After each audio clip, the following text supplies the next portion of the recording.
Hoy vamos a hablar acerca de un hecho muy importante que para la mayoría de los historiadores es el inicio de la edad contemporánea, es decir, de la época en la que vivimos nosotros, que es nada más y nada menos que la Revolución Francesa. Es un proceso que va muy de la mano con la Revolución Industrial, pero que tiene algunas características bastante distintas. Vamos a empezar a meternos en este maravilloso mundo de la Revolución Francesa. Primero tenemos que entender, una revolución es un cambio muy abrupto, radical, podría decir, es un cambio total para la vida de las personas de un determinado momento. Bueno, ¿en qué radicó esta revolución?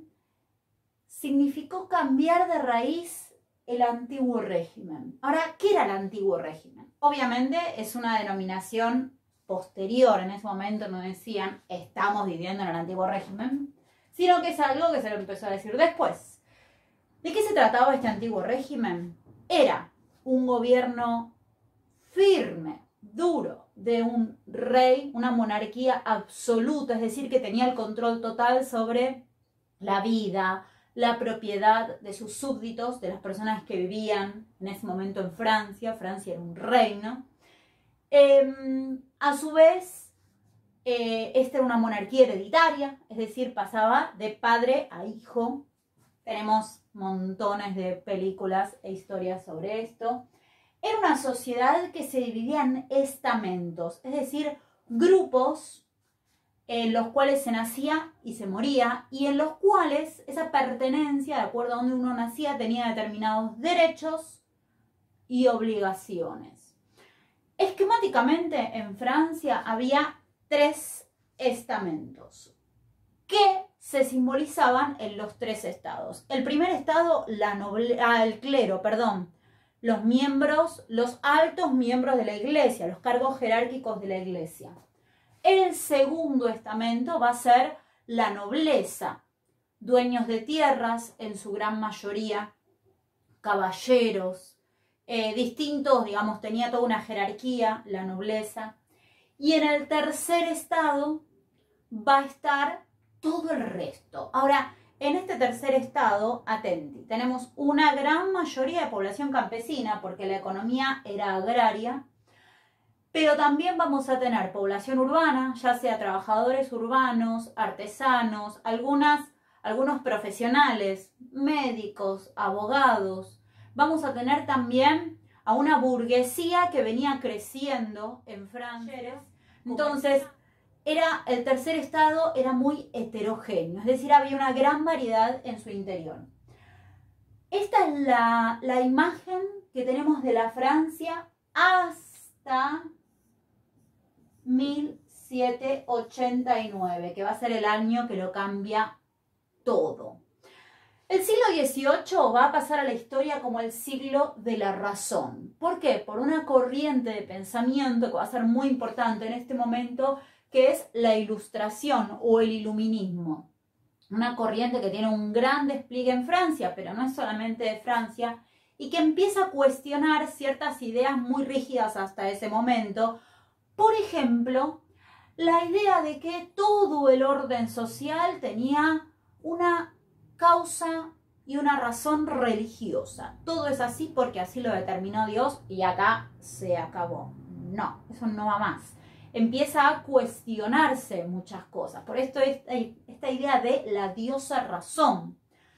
No vamos a cuestionar, nos vamos a preguntar, ¿por qué tiene que gobernar solamente un rey y que el rey diga todo y ya, y se acabó?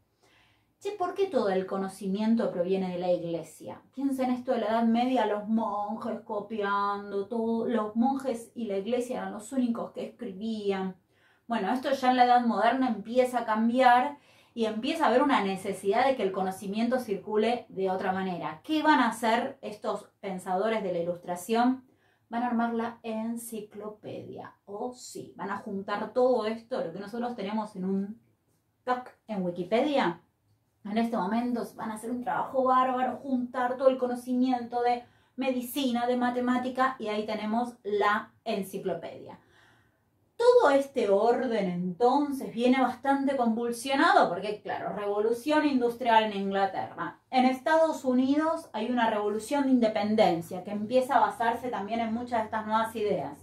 Muchas de estas ideas empiezan a llegar a Francia y, claro, chocan con esta sociedad estática, rígida, de el rey dominándolo todo y de una minoría muy pequeña, este primer y segundo estado, que eran los privilegiados, que vivían una gran vida de banquetes, bailes, lujos, sin trabajar, sin producir un centavo. ¿De dónde venía la comida que comían en los banquetes, las lujosas ropas que usaban? Y claro, de lo que producía el tercer estado y de los impuestos que pagaban. Este antiguo régimen llega en 1789. Esta es la fecha conocida por toda la Revolución Francesa. ¿Qué pasa en 1789? Francia convulsionada, en crisis, lío bárbaro, gente con hambre. Convocan a una asamblea que se llamaba de Estados Generales. La convocaba el rey. Y esta asamblea supuestamente juntaba a toda la sociedad para tomar alguna decisión, mayormente de aumentarle los impuestos. ¿Cómo estaba convocada esta asamblea? Un voto para el primer estado, un voto para el segundo estado y un voto para el tercer estado. Se pueden imaginar, claro, el tercer estado era la inmensa mayoría de la población y tenía un solo voto, siempre perdía. Bueno, acá los diputados del tercer estado se rebelan. Dice, hasta acá llegamos. ¿Y qué van a hacer? Van a conformar la asamblea constituyente. Y dicen, nosotros acá juramos no parar hasta no establecer una constitución. Una locura, una palabra nunca pensada hasta ese momento en Francia. ¿Qué va a pasar? Obviamente el rey va a intentar reprimir, va a haber una gran rebelión en el pueblo de París y se va a producir la toma de la Bastilla. Momento fundamental, este es como la fecha inicial de la Revolución Francesa, el 14 de julio de 1789, la toma de la Bastilla. ¿Por qué es importante? Porque es el pueblo de París tomando las armas, yendo a la cárcel de la Bastilla, que era una cárcel donde se metía presos a muchos enemigos del antiguo régimen. Van a buscar armas, es una rebelión, un revuelo bárbaro. En el campo va a estar esto del gran miedo, que es los campesinos tomando los castillos de los señores. Piensen que estaba esta relación señor feudal campesino. Los campesinos eran dependientes, eran siervos. Prenden fuego los archivos de los señores feudales donde decía cuánto les debían. Bueno, un lío bárbaro. Esto es 1789 en Francia. Acá empieza el derrumbe del antiguo régimen. Pero claro, no va a ser un proceso ni simple, ni rápido, ni mucho menos pacífico. La Revolución Francesa es una revolución muy sangrienta. La primera etapa de esta asamblea se van a empezar a dibujar como dos sectores muy claros dentro de la Revolución Francesa, que seguramente los habrán escuchado porque tienen mucho que ver con cosas que seguimos escuchando y de las cuales seguimos hablando hoy, que es la izquierda o la derecha. A la derecha de esta asamblea, o sea, en esta asamblea estaban miembros, en su gran mayoría del tercer estado, que querían terminar con el antiguo régimen. Pero a la derecha se van a sentar los que, bueno, los sectores de la más alta burguesía, los sectores más ricos, que simplemente quieren, bueno, ponerle algunos límites al rey, dejar de bancar a la nobleza y no mucho más que eso. Estos van a ser los girondinos, la más alta burguesía, los sectores más adinerados. A la izquierda se van a sentar aquellos que decidan, bueno, un cambio más profundo, ¿no? Cambios sociales, que no haya tanta desigualdad en la sociedad francesa. Y acá van a estar los sectores más radicalizados, es decir, los que quieren llevar más a fondo la revolución.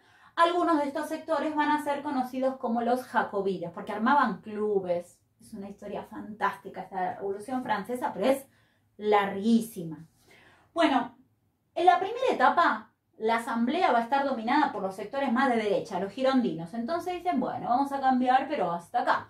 Tanto así que cuando logran finalmente hacer una constitución, en 1791 el voto va a ser censitario, es decir, solamente van a votar los ricos, los que tengan propiedades, no van a votar la inmensa mayoría. Pero ojo, no es que votan a un presidente ni mucho menos, va a seguir habiendo un rey, pero limitado por una asamblea, por una constitución. Igual, un flor de cambio para este momento. Pero claro, esto no termina acá. Rápidamente el rey va a empezar a conspirar con la nobleza, con los otros países, le empieza a pedir ayuda. Miren que después se les viene a ustedes, ¿eh? Entonces, rápidamente la Revolución Francesa va a estar tenida por la guerra. La guerra va a ser una constante. A partir de 1791-92 empieza una guerra que va a durar a lo largo de toda la Revolución Francesa. ¿Guerra contra quiénes? Bueno, van a sumarse Inglaterra, algunos nobles emigrados, Inglaterra, Prusia, que es parte de lo que es hoy Alemania, Austria, bueno, todos esos van a entrar en guerra contra Francia y le van a decir, no, momento, ¿de qué revolución me estás hablando? El rey se intenta fugar y cuando lo encuentran lo van a apresar. Es decir, la vida del rey no tiene mucho tiempo más, tiene sus días contados.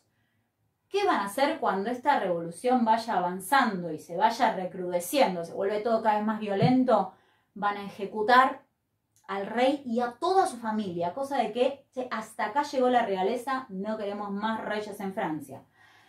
Y acá empieza una nueva etapa de la Revolución Francesa, que es la etapa de la Convención, y va a ser la etapa de los jacobinos. Acá van a dominar los sectores más de izquierda, los que quieren un cambio más profundo, más radical. Por ejemplo, instaurando repartos de pan, instaurando la jubilación, algo que en ese momento era impensable en Francia, instaurando también el voto universal de la República. Acá los jacobinos van a decir, acá vota todo el mundo, y van a tener de aliados a los que se van a conocer como los sans-culottes, que son los sectores populares de Francia, que se los llamaba así por un culot que no usaban, básicamente porque eran muy pobres. Esta etapa, entonces, va a tener muchas más medidas sociales, pero también va a tener muchos enemigos. Entonces van a empezar estos jacobinos que van a tener a grandes figuras como Robespierre, Danton, van a empezar lo que se va a conocer como el terror. El terror. ¿Qué es esto del terror?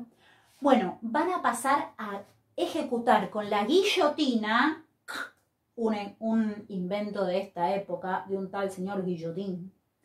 Van a empezar a ejecutar a todos los enemigos de la revolución. Y se van a pasar un poco de rosca. Hay quienes dicen eso, hay quienes dicen, y no, mira, o los ejecutaban o eran ejecutados. Bueno, se pone bastante sangrienta esta Revolución Francesa. Llega hasta un momento en el cual esta etapa jacobina llega a su fin, es limitada por un golpe de Estado y empieza una nueva etapa que es el directorio. Acá en el directorio todo medio que se estabiliza. Bueno, basta del voto universal, nada de voto universal, es una etapa mucho más moderada. No van a ser muy suaves que digamos, porque esta etapa se conoce como el terror blanco. Van a perseguir a todos los que habían participado de la etapa jacobina, pero va a ser mucho más moderada. Van a volver atrás con muchos de los cambios que habían hecho los jacobinos y se va a consolidar el poder de la alta burguesía, que va a ser el gran ganador de la Revolución Francesa. En esta revolución participan los sectores populares de París, la burguesía alta, media, baja, muchos campesinos, ¿no? Una de las cosas que van a hacer los jacobinos es eliminar totalmente toda la servidumbre y todas las cargas feudales que existían hasta ese momento. Van a eliminar la esclavitud en las colonias de Francia, que era un montón. Bueno, van a volver atrás con muchos de esos cambios. ¿Y qué va a pasar acá? Uno de los resultados más importantes de la Revolución Francesa, que se hace apenas iniciada la Revolución, es la Declaración de los Derechos del Hombre y del Ciudadano, que dice: todos los hombres nacen libres e iguales en derechos. Y esto es un montón. Porque claro, hasta ese momento todos nacían en situaciones diferentes. pero también dice la propiedad es inviolable. Entonces, bueno, todos nacemos con los mismos derechos, pero nacemos con distintas propiedades. ¿Quiénes van a ser los grandes ganadores de esta revolución? Los que tienen la mayor cantidad de propiedades, las mayores riquezas, es decir, la alta burguesía. A todo esto la guerra sigue, se profundiza, Francia aguanta y el ejército se vuelve un espacio muy, pero muy importante. Y acá empieza a ganar lugar la figura de Napoleón Bonaparte. Muy debatido, muy discutido. De hecho, si me preguntan cuándo termina la Revolución Francesa, no sé, hay muchas visiones al respecto. Todos sabemos que empieza acá, pero ¿cuándo termina? ¿Termina acá? ¿Termina con Napoleón? ¿Termina Napoleón? ¿Ayuda? ¿No ayuda? Bueno, es un debate bastante largo. Lo que sí va a hacer Napoleón, y esto es un poco la contradicción de esta revolución, es que empiezan cortándole la cabeza al rey, o empiezan limitando el poder del rey, y la revolución termina con Napoleón convertido en emperador de Francia y conquistando un montón de territorios europeos y de alguna manera llevando el resultado de la revolución a estos territorios. ¿Qué va a llegar? El Código Napoleónico, esta idea de todos nacemos iguales, todos tenemos los mismos derechos y lo central y lo que tenemos que defender es la propiedad. Y acá comienza una nueva historia para Europa y también para todo el mundo.